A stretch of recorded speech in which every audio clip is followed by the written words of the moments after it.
Hi and welcome back to Lunchbox World. So glad that you could join us again.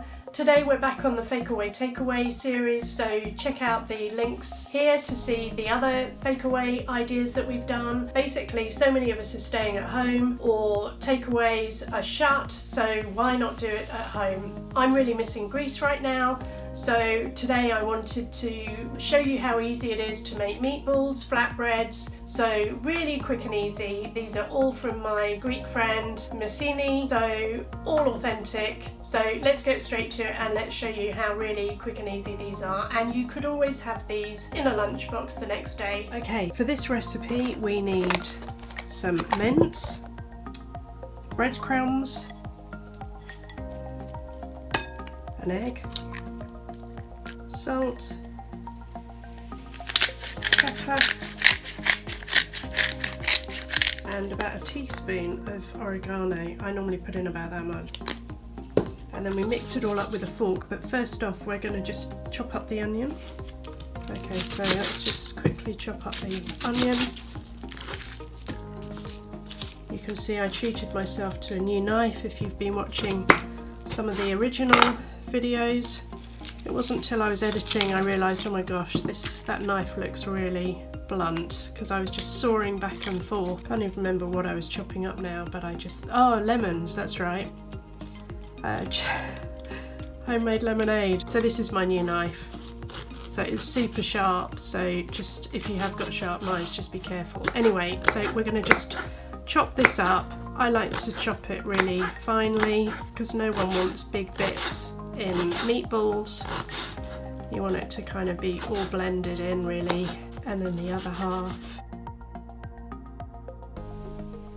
I was always taught to cut an onion this way, 3 ways basically.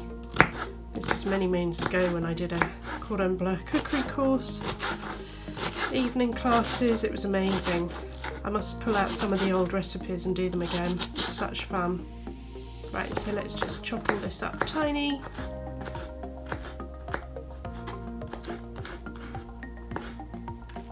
So the chopped up onion goes into the bowl with the other ingredients that I showed you just now. There we go.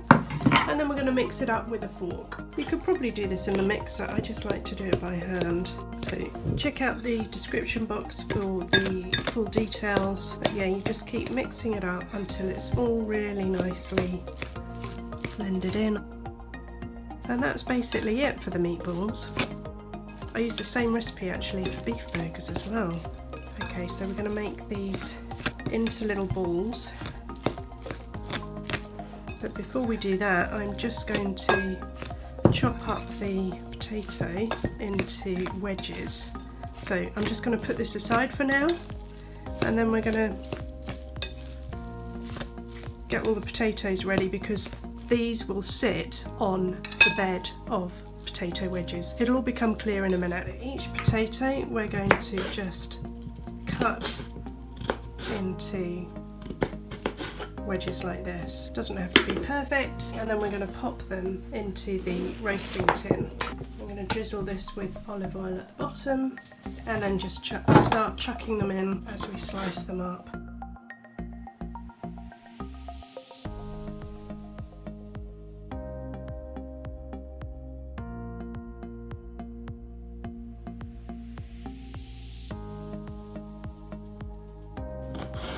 So it's all quite rustic really, but it's a Greek recipe that a really dear friend of mine taught me years and years ago when I was actually living in Poland.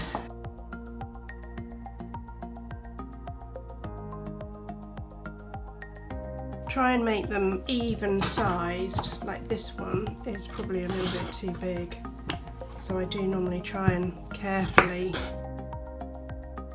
even out the size so that they all cook at the same rate. Otherwise some are going to be, we don't want any burnt bits, so yeah, just be mindful of that when you're slicing them up. So I normally fill the bottom of this roasting tin with like a bed of wedges, and these are just regular white potatoes. Sometimes I do it with sweet potatoes. I think I'm going to do one more and then I think that's it. There's not really any more room.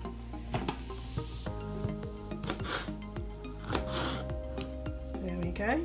Okay, so hopefully you can still see both. Right, so with the potato wedges, I'm just going to drizzle over some more olive oil, salt and pepper. Really good coating. And then oregano as well. Sprinkle that over, and then we're just going to mix it up just so that everything gets coated.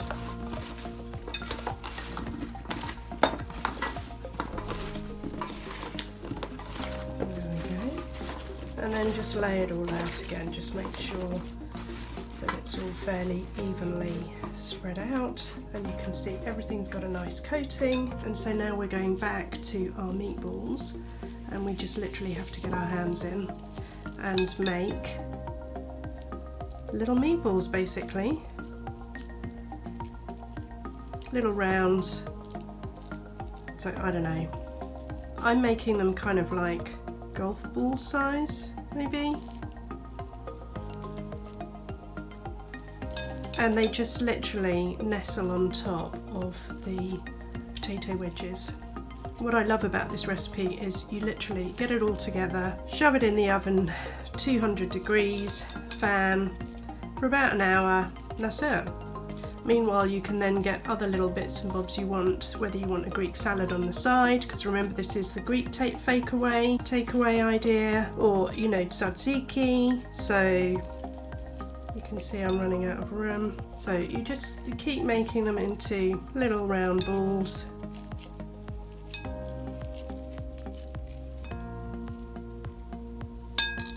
You just sort of squidge them in. I try not to have them next to each other, so there's just a little tiny gap between them, and like I say, they just all nestle in between the potato wedges. And then sometimes I just angle the potatoes so that they kind of prop them up properly, and that's it. The other thing that we do is we just add in a little bit of water. This kind of helps stop the potato from sticking.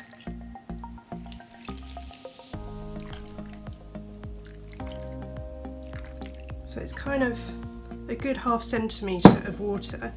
And then the other thing is, this is where our 2 lemons come in. So I've just chopped these in half, and then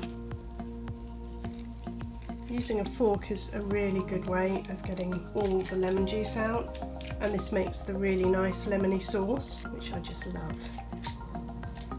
The kids don't always love it as much as me, but I just thought, you know what, I'm doing this Greek fakeaway takeaway, and that's what we're having tonight. So you can always kind of avoid putting the sauce on, if you know what I mean, when you're dishing it up. So yeah, I just rock the fork back and forward, and I just managed to juice it really well. You get loads of juice, and these are big lemons. These are kind of tennis ball size, and then the last half. So this is a lot of lemon, but I love it. So yeah, I'm just trying to make sure I've gone everywhere. So all of the potatoes are kind of just sitting in this lemony, watery with oregano. Okay, so can you see that? So this is how it is now. I'm actually going to just sprinkle on a little bit more oregano because some of it has slid off with the lemon juice. And there we have it. So this is going to go into the oven, 200 fan, and I'm going to put the timer on for an hour, and then we'll crack on with the other bits. Here it is, straight out the oven, looking rather delicious. You can see the lemony sauce. So there you have it. Do you think you're going to try these ideas? It would be lovely if you did hashtag us LunchboxWorld, or use the @sign @LunchboxWorld, share it on Instagram, and comment below as well, because we love getting feedback, we love hearing from you. So if you haven't subscribed, be sure to hit the subscribe and the bell, and then you're never going to miss any of these lunchbox ideas and picnic ideas. So until next time, let's keep having fun packing those lunches and stay safe. Until next time.